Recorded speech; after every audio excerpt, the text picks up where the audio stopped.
Hi folks, welcome back to the channel. I'm Andy Call. So Celtic have found themselves in a bit of a COVID crisis after this international break. Going into the Rangers game this Saturday, Bitton has tested positive, so he is out. Ryan Christie has been considered a close contact, so he is out. And Odsonne Edouard has tested positive. He's self-isolating. He should be back in Scotland before the game, but I would say he is a doubt for this game as well. So with all that in mind, I'm going to look at the starting 11 prediction. I will be doing a more comprehensive preview of this game with former Celtic player Darren O'Dea on Wednesday. So if you want to get that video and get all my videos, subscribe to the channel now and you will get notified for that. Now, let's get into the starting 11 prediction. So as I said, Bitton is definitely out of this game. He has tested positive for COVID-19. Ryan Christie has also been ruled out. He is a close contact with Stuart Armstrong, who tested positive during the international break. And Odsonne Edouard, who tested positive a few weeks ago, has been self-isolating in France. He is due back in Scotland the day before this game, but I would say he is a doubt because this is a respiratory disease. A lot of people are looking at this in the sense of you have COVID, you recover from COVID, and then you're ready to go again. It's not as simple as that. It's going to take him a week or two to get back up to his full fitness. So I think he is going to be ruled out of this game as well. So it's left Neil Lennon with a couple of things to think about going into the biggest game of the season so far. In goals, it's an obvious one. Barkas, he is an automatic starter for Celtic at this stage. There's very little you can actually say. He is demanding in the box. He's a good shot stopper. He's been one of Celtic's best signings this year, in my opinion. Something that they really needed because it is an investment for the future. He's going to be at Celtic for a couple of years. He is a very good signing and he's definitely going to start in this game. It will be a 3-5-2 for Celtic this weekend, and Jeremy Frimpong is the first man you put on that list because he has been phenomenal at right wing back. Excellent in the Europa League, really good getting forward, really positive, always looking to beat the last man, always looking to drive into the box, and he will be starting at right wing back for Celtic. The only thing you worry about is he good enough defensively. I think he has enough cover there to really bomb forward against Rangers. He's definitely going to be starting as a right wing back.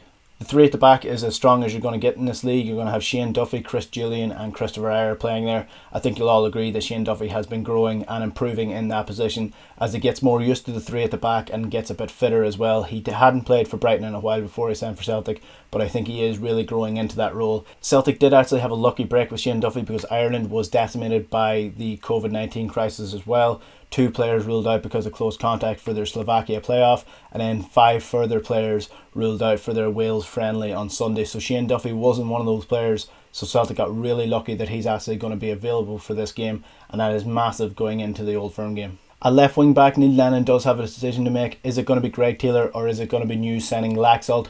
There's 2 ways of looking at this. James Tavernier has been in good form. He scored 8 goals for Rangers so far. A couple of them have been penalties, but he is bombing forward quite a bit down that right hand side. So do you go with the more defensive Greg Taylor, who doesn't offer much going forward, or do you go with Laxalt and try kill the game? Because what I've heard of Laxalt, he's definitely a left winger as opposed to a left wing back. He doesn't offer much defensively, so you're going to leave Christopher Ayer exposed there unless Cal McGregor does a lot of the hard work defensively for Laxalt. Greg Taylor, I know a lot of people aren't biggest fan of him, but he is definitely more defensively minded than Laxalt. The difference is he's not as creative going forward. So that's up to Neil Lennon whether he wants to go out and win this game or whether he wants to be a bit more conservative in defence. Now from history, Neil Lennon has been a little bit more conservative, so I do think he will go with Greg Taylor here, but I would rather to see Laxalt get his debut for Celtic. In centre midfield, there's going to be tried and trusted in Cal McGregor and Scott Brown. I know a lot of people haven't been a massive fan of Scott Brown this year, but then when he was left out of the side, it didn't look like the midfield was ticking quite as well as it does when he's in it. He's definitely going to be in it for this weekend. Cal McGregor as well is going to be experienced in that midfield, and it's disappointing that Ryan Christie will be out of this game because he has been improving. He has been in great form this year, a good few assists and a couple of goals himself, but I do think Olivier Ntcham is a good option to come in there as a replacement. He's creative, he's strong, he's dynamic, and I do think he can cause issues to Rangers. This is where Celtic will dominate the game in centre midfield. When they can keep the ball, Rangers really struggle to get at them. Up front now, I do want to say that Odsonne Edouard will actually be back in Scotland for this game. He may even be in the squad. He may even start for this game, but he has been out for 2 weeks. He's been self-isolating for 2 weeks, and he's had a respiratory disease for 2 weeks. So I don't think he's actually going to be ready for this game. I don't think he's going to be fully fit. So I think it's better off just to keep him on the bench or even keep him out of the squad altogether and give Albian Ajeti and El Yunusi the chance to play up front together again.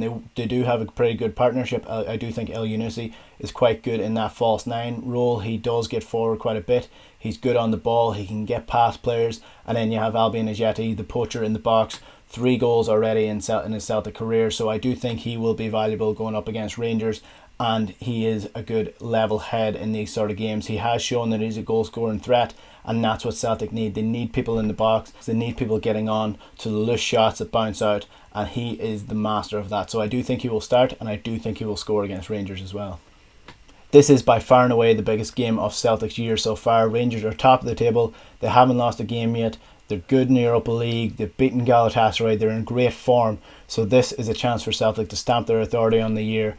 If they get ahead of Rangers now, and Rangers are chasing for the rest of the year, history has shown that Celtic will run out victories. So this is a massive, massive game for Neil Lennon. It's going to be a bit weird that it's not in front of fans, and it's sort of new territory for the old firm. It's going to be interesting to see how helter-skelter it is, how aggressive it is, how hard the players going in on each other, or if it's going to be a bit nicer now that the stadium isn't filled with fans who are shouting them on. So that's going to be an interesting side of this. How do you think Celtic are going to get on? Who do you think is going to start? And how do you think they're going to play? Leave a comment below. Subscribe to the channel if you haven't already. I'm Andy Call. Thanks for watching.